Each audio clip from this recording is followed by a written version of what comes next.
샬롬.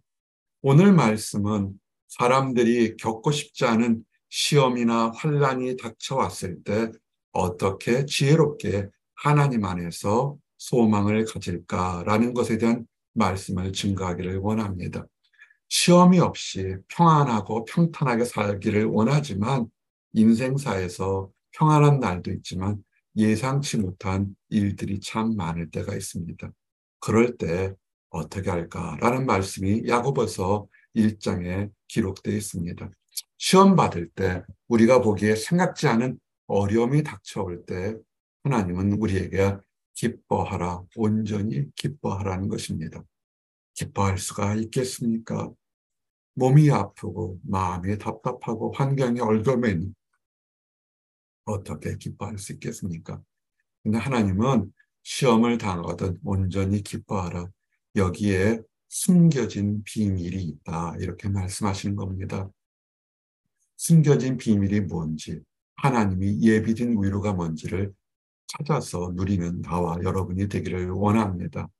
첫 번째는 이 시련이 어려움을 이겨낼 때 우리는 정말 돈으로 살 수 없는 귀한 인내를 만들어낸다. 인내를 선물로 받게 된다는 것입니다. 우리 사랑방 예배 때 믿음의 성장의 가장 중요한 단계, 정말 한 번은 거쳐야 되는 것은 침묵하시는 하나님의 계심이 있다.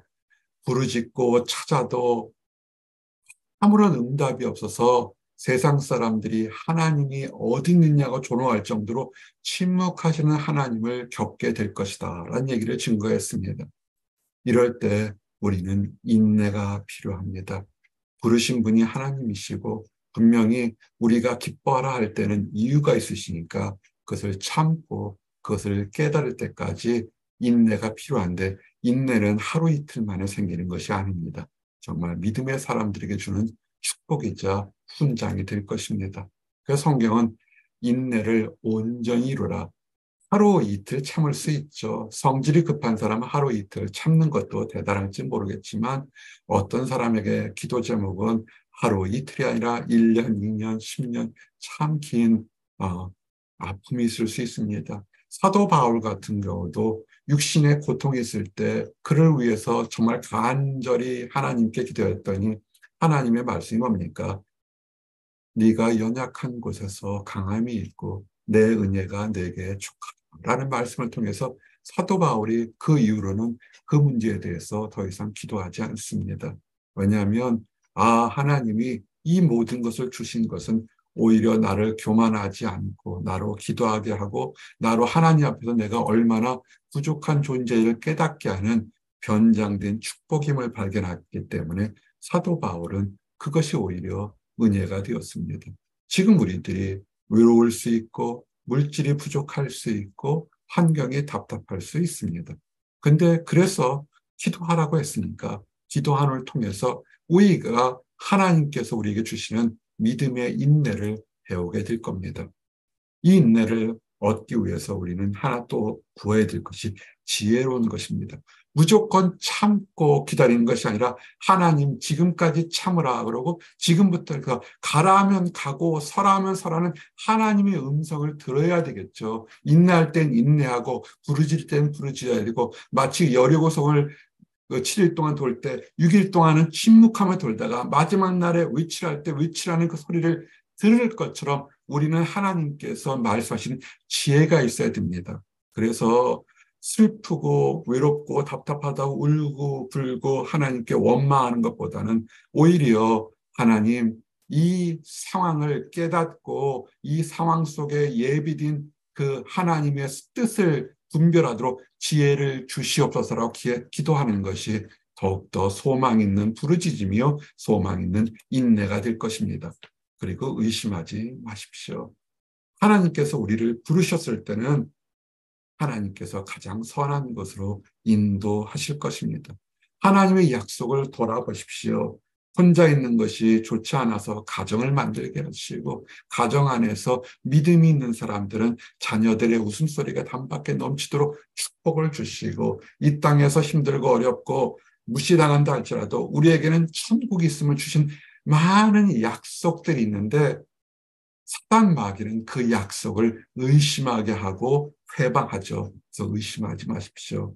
하나님의 약속은 변함이 없습니다. 사람의 마음이 변하지 하나님은 변하지 않습니다. 변하지 말도록 하고, 그래서 성경은 두 마음을 갖지 말라 그럽니다. 사람을 만나는 것, 인생의 진로를 결정하는 것, 사업을 하는 것, 또는 많은 불확실한 것을 결정할 때 두 마음을 가질 때가 많습니다. 이런 식으로 얘기들을 많이 합니다. 하나님이 축복하시면 좋겠지만 그렇지 않아도요 라고 얘기를 합니다. 사실은 스스로 마음속에 내 판단과 결론을 얘기합니다. 홍해가 갈라지고 홍해 앞에 있을 때 이스라엘 백성들이 뭐라고 했습니까? 애굽에서 장지가 없어서 죽을 때를 불러서 여기까지 불러내느냐? 아니죠. 400년 동안 노예 살이던 사람들을 불러냈을 때는 뜻이 있었던 것이죠. 참고 기다렸으면 거기서 좀 지혜롭게 여기까지 불러서 설사 죽는다 할도 하나님께서 부르셨으니까 뜻이 있을 줄 알았습니다라고 부르짖으면 얼마나 은혜로웠겠습니까? 홍해가 갈라지는 역사가 있는 것이죠. 우리가 하나님을 의심할 때가 참 많습니다. 하나님의 약속에 설교드는 주일 설교나 사랑방 예배의 설교나 그거를 정말 진심으로 한 마음이라고 아멘으로 받아들인다면 인생의 역사가 변화될 사람 참 많은데, 글로는 아멘, 입으로는 아멘 하는데 믿지 못하는 사람 참 많습니다. 믿었다면 변했겠죠. 그래서 이제 두 번째, 실질적으로 낮은 형제와 부한 자라는 야고보서 1장 9절에 11절인데, 우리가 낮은 형제는 자기의 높음을 자랑하고 세상적으로 부족한 것 같고 세상적으로 형통하지 못한 것 같지만, 그런 세상을 어떻습니까? 무시하죠. 요새는 다 드러내야만 인정받고 큰 소리 치는데, 하나님 안에서 하나님을 믿는다고 하는데도 드러나지 못하고 형통하지 못한 사람이 있습니다. 정말 그럴까요? 아니에요. 성경 뭐냐면 하나님이 You are precious. 하나님의 피값으로 우리를 부르셨잖아요. 세상의 가치에 그 뭘 더할 거겠습니까? 우리는 귀한 겁니다. 자기의 높음을 자랑하고, 이건 교만하는 뜻이 아니라 우리가 비록 지금 세상에서는 보잘것없다 할지라도 하나님의 피값으로 우리를 사셨으니 우리의 아이덴티티는 귀하고 아름답다는 것입니다. 청년들에게 이 얘기를 수천 번 했던 것 같습니다. 당신들의 진정한 신분은 귀한 신분이라고 그러는데 셀프 이스템이 너무 낮아서 유혹에 넘어갈 때가 너무나 많습니다. 여러분은 정말 하나님이 택한 귀한 존재입니다. 여러분이 가지고 있는 집과 자동차를 팔아서도 여러분을 구할 수가 없어요. 그런데도 굉장히 값싸게 행동하려고 하는 청년들의 모습을 볼 때마다 안타깝습니다. 반대로 세상에서 조금 형통하다면 되게 우쭐해요. 마치 자기만은 응답받는 것 같습니다. 그 작은 목자가 늘 청년들과 예배할 때 이런 것이 하나님께서 응답해 주셨습니다라는 얘기를 참 많이 한 게 뭐냐면, 그 어떤 우쭐한 형제가 교만하지 않도록 하나님께서 참 다양한 방법으로 각각의 성도들에게 건강이든 물질이든 환경이든 믿음이든 다양한 방법으로 응답하니까 우리가 자랑할 것이 아니라 하나님 앞에서 겸손한 얘기를 하기 위해서 이 얘기를 계속 하는데, 세상의 화려한 유혹에 취하다 보면 보암직도 하고 먹음직도 하고 가질 만한 탐스러움을 가진 사람만이 굉장히 큰 믿음의 압력과 은혜를 받은 것 같다고 생각합니다. 과연 그 사람이 믿음이 그렇게 고귀할까요? 부끄러운 것 참 많습니다. 성경은 뭐라고 하냐면 풀의 꽃과 같이 지나감이라. 어떤 청년이 그래요. 아, 꽃은 화병에 꽂았는데 2주도 못 가네요. 그래서 제가 이런 얘기 했어요. 2주 갔습니까? 오래 간 거예요. 꽃이 금방 사라지잖아요. 우리가 받은 축복이 사실은 하나님 앞에서 하나님이 잡아주지 않으면 금방 사라집니다. 겸손합니다. 겸손하라고 얘기를 하죠. 그래서 우리의 삶이 굉장히 매우 한정된 삶인 것을 깨닫게 됩니다. 벌써 60대 중반에 들어선 거를 어제 생일날 맞이하면서 참 감사했습니다. 아, 10대 때, 20대 때 다 기억을 하죠. 작은 목자가 5살 때 이후부터는 기억을 하고 있는 것 같아요. 근데 그 삶이 마치 한순간에 여름밤의 꿈처럼 훅 하고 사라졌을 때 돌아보니까 뭐 학위도 받고 상도 받고 그거 다 의미가 없는 것 같아요. 가장 의미 있고 귀했던 것은 하나님을 발견하고 하나님 안에 소망돼서 기도했던 것. 지금 그것이 가장 의미 있고 가치 있는 삶으로 남는 것 같습니다. 그리고 그때 기도했던 것들 중에 응답받은 것들, 우리 삶이 유한하니까 유한한 것을 아시고 영원한 삶을 소망하며 유한한 삶에서는 서로 사랑하고 용납하고 아끼고 살기를 원합니다. 까칠하게 살지 마세요. 잘난 거 없습니다. 뭐 그렇게 잘났겠습니까? 그런데 우리가 삶 속에서 어려움이 있죠. 시험을 참는 자가 복이 있습니다. 시험에 유혹이 왔을 때 넘어가는 사람들이 참 많습니다. 지금도 함께 예배 드릴 때 사랑방 예배도 그렇고 주일 예배도 그렇고 다른 사람들은 무엇을 달라고 기도할 때 어떤 사람은 그냥 노말 평범한 것을 눈물을 흘려서 기도하는 것들이 참 많습니다. 그 사람의 성도의 가정의 얘기를 하게 되면 눈물이 나오죠. 근데 우리는 평범한 것을 놓고서는 할렐루야 춤추며 찬양하는 거 그렇게 많지는 않은 것 같습니다. 교만한 거죠. 우리가 살아있고 오늘 예배를 드릴 수 있는 이것까지도 정말 감사하죠. 아침에 예배를 드리고 준비를 딱 하는데 갑자기 저희는 엑스피니티를 인터넷 쓰는데 갑자기 인터넷이 안 됐어요. 당황스러웠죠. 그러다가 이것이 제일 처음에는 제 컴퓨터의 문제인가 하고 컴퓨터에 문제가 있어 뻑하면 컴퓨터가 인터넷이 안 될 때가 많습니다.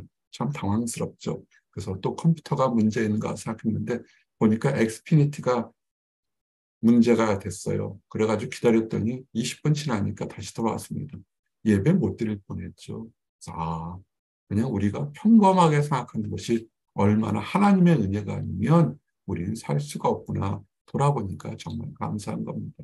그리고 우리가 스스로 막 시험 받는다고 설레발을 떨 때가 있는데 하나님 우리를 시험하지 않으세요. 왜냐하면 우리가 그렇게 대단한 존재가 아닙니다. 뭐 우리가 그렇게 대단한 존재라고 하나님께서 꼭 집어서 우리를 시험하겠어요. 사단 마귀가 우리를 시험하죠. 주의하시고 하나님은 우리를 어떻게 하든지 보호하시려고 인도하시려고 하는데 하나님을 회방하거나 하나님에게 원망하지 마십시오. 우리가 시험이라고 생각할 때 그것은 대부분의 경우에 우리의 욕심이나 우리의 무지함 때문에 그럴 때가 참 많습니다. 뭐뭐 때문에 기도해 주십시오. 할 때 잠 못 이루고 한숨이 푹 나올 때 있어요. 내가 보기에는 이거 다 유혹받고 있는데 아직도 이렇게 믿음이 성숙하지 못해서 이렇게 어린아이 같은 기도 제목을 놓고 기도해달라고 그럴까? 신앙생활 한 6개월, 1년도 한 몇 달 했을 정도면 그럴 수도 있겠는데 사람이 자기 욕심으로 시험을 받으니까 이게 시험인지 유혹인지 전혀 구분은 되지를 못하게 됩니다. 미혹되지 마시기 바랍니다. 우리가 방송이나 신문에 보면 그 여러 가지 많은 그 유혹받는 것들 많잖아요. 사기당하는 거 많잖아요. 왜 그럴까요? 그 사람은 아무 얘기 안 했어요, 사실은. 근데 내 욕심 때문에 미리 생각해서 유혹당하는 거 참 많습니다. 문제는 유혹당하고 욕심을 가는데 거기서 끝나면 그냥 해프닝으로 끝나면 좋을지 모르겠지만 죄가 장성한 즉 사망을 낳느니라. 영적으로 정말 하나님 앞에서 끔찍한 실수를 할 수도 있을 뿐 아니라 그렇지 않다 할지라도 상처가 너무 깊어요. 유혹받아서 다시 돌아키려면 거기에 대한 회복되는데 상처가 너무 많아서 우리 속담에 자라보고 놀란 가슴, 소뚜껑 보고 놀란다고 멀쩡한 것 보고서도 믿음이 위축될 때가 많다고요. 누가 노렸을까요? 사단 마귀가 노렸죠. 그래서 애초에 유혹받은 곳에 쳐다도 보지도 말고 함께 그 길을 같이 하는 것이 제일 좋습니다. 지혜롭게, 그래서 지혜롭게 행동하셔야 돼요. 그리고 두 번째, 여기서 내 사랑하는 형제들아 속지 말라. 속이지 마십시오. 부류를 속이지 마십시오. 자기 자신을 속이지 마십시오. 꼭 목회자 아니더라도 어떤 것을 상담을 원할 때 보게 되면 상담하는 사람들이 올 때 그 사람들은 마음속에 90%에서 95% 자기 결단을 이미 가지고 왔어요. 그러고서 상대방에게 자기의 얘기와 동일한 것을 들으려고 하는 거죠. 정말 몰라서 묻는 것이 아니라 자기 자신을 속이는 거죠. 그리고 남을 속이지 마십시오. 자기 자신도 속이지 마시고 남을 속이지 마십시오. 이것은 정말로 시험의 올무에 깊게 빠지게 됩니다. 그러지 마시고 오히려 때가 되면 하늘에서 신령한 것들이 내려오게 됩니다. 우리가 늘 대표기도 할 때 광야에 있을 때 이스라엘 백성을 40년간 먹였다는 것이 있을 때 그 광야에서 만나 메추라기 일주일 먹였다면 아마 시험 들었을 겁니다.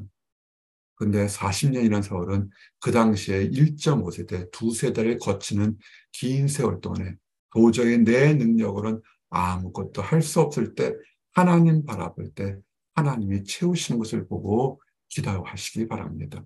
그리고 내가 가진 것 10개가 있어서 하나님께 감사해 드리는데 갖지 못한 한 것을 보고서 원망하거나 낙심하지 마십시오. 오히려 그 시간에 내가 받은 복을 세어보고 기도하며 찬양하는 것이 오히려 남은 복도 받을 수 있는 축복이 되실 것입니다. 우리는 하나님 안에서 새로운 열매, 첫 열매, 하나님의 값으로 사신 귀한 존재입니다. 절대 여러분의 아이덴티티, 셀프 이스템을 낮추시지 마시기 바랍니다. 나와 여러분은 주님께서 몸소 십자가에 달려 죽으실 만큼 귀한 열매인 것입니다. 사단 마귀가 올무를 놓고 유혹을 놔서 그 모든 것들을 해방하려고 하는 것입니다. 이제 말씀을 정리합니다. 시험을 찾는 자는 복이 있나니 첫 번째는 하나님을 우리는 시험하지 않습니다. 시험을 할 만큼 우리가 대단한 사도적인 믿음이 있다면 대단한 것입니다. 정말 하나님이 시험한다면 우리 믿음이 사도적인 믿음, 제자들의 큰 믿음처럼 있어서 큰 역사를 이루려고 하는 것이기 때문에 오히려 기뻐할 것입니다. 그러나 평범한 사람들은 시험이 오는 것은 우리의 어리석음이나 유혹이나 쓸데없는 것 때문에 우리가 시험당할 때가 참으로 많습니다.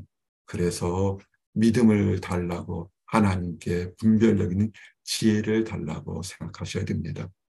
외모로 평가하지 마십시오. 조금 내가 뭐 있다고 우쭐하거라고 교만하지 마십시오.